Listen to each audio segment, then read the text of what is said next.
If you've ever wondered why your content doesn't work, Why? I'm going to show you today what will make your content work and talk about exactly the content that I've had that has started to actually pick up more. And this will be directly from Facebook. So this works primarily on Facebook, but you will be able to apply what I talked about today in this episode to any other platform. And of course, you need to cater towards that. What's up, guys? This is Philip Sessions, founder and CEO of Refined VA, where we help you, the busy dadpreneur, be able to create better content and help you get virtual assistants to help you with that content creation.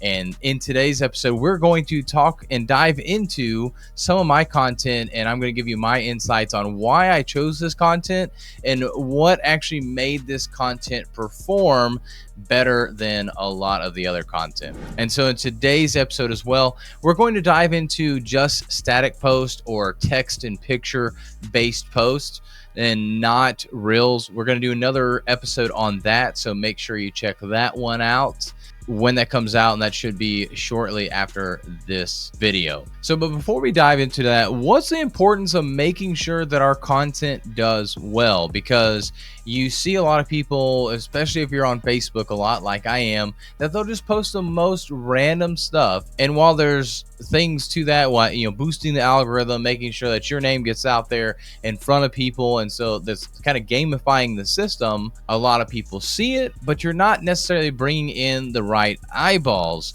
So you want to make sure that your content isn't just something random. Let's say, I don't know, something that comes to mind for me is like somebody getting pantsed, and that's something that happened to me in 8th grade, where I got pantsed, and luckily I was wearing a super long shirt. That's wonderful. Thank you. Because both the shorts and the underwear actually came down to my ankles, thanks to Chris, who pantsed me. Thank you for that. But my shirt covered up everything, so I didn't get completely embarrassed, although I was just super embarrassed. And so I could post something like that. It could be really funny and get a lot of engagement, but it's not the engagement that I necessarily want. Maybe it is if that's actually along the lines of what you're doing. Maybe you're a comedian, something like that, or you can tie it into your brand, but I'm guessing that's probably not you. So how do we make sure that our content is on point with our brand? Well, first of all, you should have pillars. And so pillars for me look like talking about virtual assistants, which is where my business comes from. But on the personal page, it's all about creating better content. It's about being a better leader, how to lead employees, my family, and my faith. So those are a lot of things that I like to talk about, and I try and bring up hobbies here and there. I don't talk about them near enough, but I do bring up my hobbies as well. But these are the things that I want people to know about me and for me to be known for. So let's go ahead and look at the first piece of content. So let me go ahead and share my screen here. So we're going to look at the very first one. So I'll just go ahead and read it to you. You can see it here as well. But y'all post about going to church on Sunday and then nothing else about God all week. That's not true faith. And so why I picked this post, first of all, I could have elaborated way more, but Facebook prioritizes polarizing content. And so what makes this polarizing is that I made a statement, which was a little ambiguous. It seemed very pointed in only one direction, and it was up to interpretation of what people said. I could have elaborated on it, but instead I said a bold statement, which was you post only once on Sunday, and that's not true faith. And so by saying this, now people wanted to then make comments about, well, what is faith then? And you can see in the comments that first one, faith isn't about posting about God. Yes, exactly. I know this, and I could have elaborated on that, but this allowed somebody to comment, and we had 5 comments after that. So 6 comments just from that post. Somebody else, what's posting have to do with anything? So you're judging your fellow Christians' faith level based on their Facebook post count, which of course they meant about God, and they actually gave some scriptures, some great stuff. So again, 3 comments there, 3 more replies there, some really great content involved there that really started spurring up conversation. Somebody said keep it real, so they agreed, I guess, with what I was saying. 100, God is within you. Who's supposed to be doing the judging again?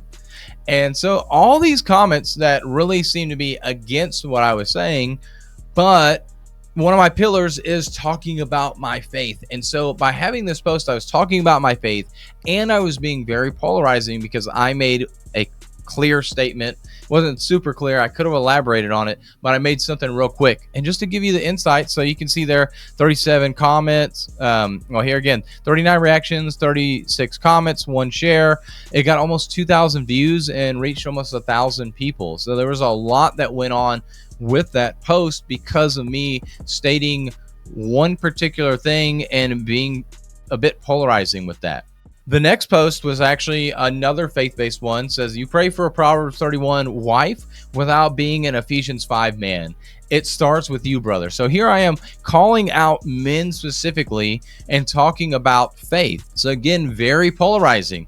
And I got, we'll look at the analytics here in a second, but you know, one guy says, I remember a season for King Jesus put on my heart to stop praying for the one and start praying to be the one, and actually spurred me to have a conversation, talk about that. And, you know, just, you know, bro, mic drop, like people really supported it. Not near as polarizing as the other one.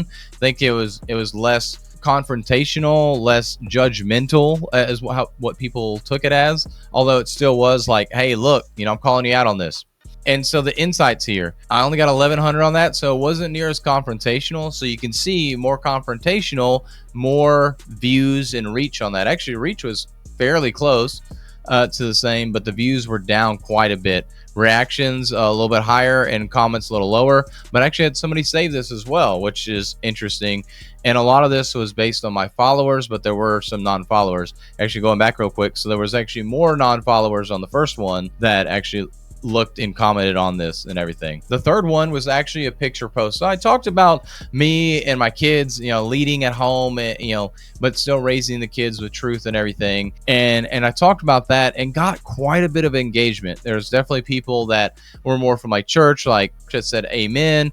Some other people that agreed with that and everything. So not near as many comments, but the insight still, again, about 1,000 views and almost 700 reach. So a lot of things there, but I also had more non-followers. So this was more leadership based, family based. There was a little bit of faith sprinkled in there. So depending on what it is, but again, not confrontational. So you see that those views were a little bit lower. And then finally, the last one was unpopular opinion. Just because your friend owns a business, so here I'm talking about business and your friends, that doesn't give you the right to a discount. And so this got a lot of engagement. It was really interesting to see that, you know, people had different opinions on this. Like somebody even put here that this isn't unpopular. Friends don't ask for discounts. So there's a lot of different opinions that people put, and I put unpopular opinion. I really think it's a popular opinion, but I put unpopular opinion to really spur some engagement there with this. And you can see there was a lot of engagement. So looking at our insights again,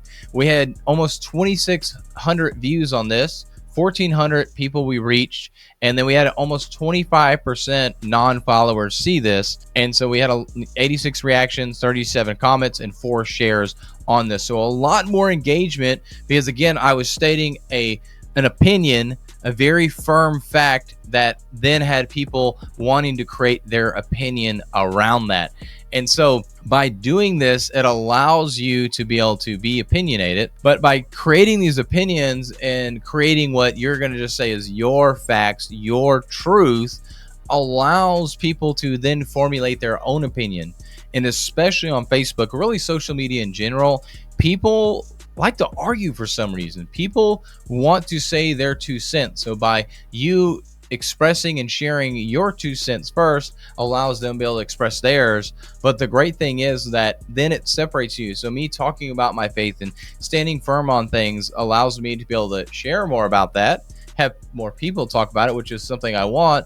But now people know that I am a Christian, that I stand for something within Christ. And so now I'm attracting more people that are Christians, and I'm repelling those that aren't Christians, because I would prefer to work with Christians versus non-Christians. Not that I'm going to not work with a non-Christian. I will work with somebody who's not a Christian, but I prefer to work with somebody that's a Christian. So sharing these things around my core pillars of my personal brand allow people to resonate with me or be repelled by me. So that to me is what the content really helps out with. So just to kind of summarize for you to be able to create better content, you want to make sure that it is around something that you want to be known for: leadership, family, faith, whatever that may be. You want that subject to be around the things that you want to be known for. Number two, make it opinionated. You don't need to elaborate and explain the whole thing every single time. I do think you should share stories. You should actually fully put out your thoughts, but there's times as well to help with the algorithms to put out a clear statement, something that may be a little controversial, something that will inspire people to give their thoughts and opinions on your post. And by doing those two things, you now build up recognition in the area you want to build it up in, and you also start to get more eyeballs on you and your content. So when you go to post about your business, more people end up seeing that because the algorithms are starting to say, you know what, Philip, Larry, Jane, they post great content all the time. People are seeing this, even though, as we know, you post anything about business and it's like crickets, the algorithms will still push it a little bit more simply because you have other great content. And so if this was helpful for you, make sure that you subscribe to our channel so that way you can see the next episode where we're going to actually dive into Reels, what makes them great, what you can do to make your Reels, your short form content or video content even better. And also so you can check out even more and the latest and greatest content as we post every single week for you.